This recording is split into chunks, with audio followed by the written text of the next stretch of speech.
Is your Lexus GX failing to launch Apple CarPlay, leaving you stuck with the factory interface instead? About 80% of these connection issues are resolved by a simple cable or sequence reset.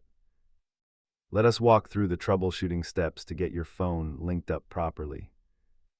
Start by confirming your cable supports data transfer and clearing the old profile from your vehicle settings. Physical obstructions like lint in your phone port or a damaged USB socket are frequently overlooked. Ensure Siri is active and that your content restrictions are not blocking the CarPlay feature entirely.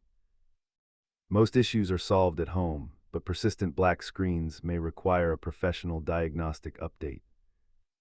As you can see, the data cable is the primary point of failure in most Lexus infotainment systems.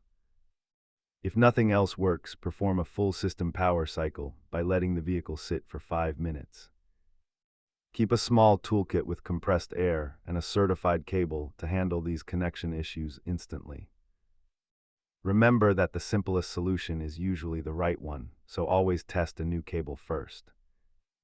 If you're still having trouble, check your Lexus owner portal for any pending infotainment firmware updates.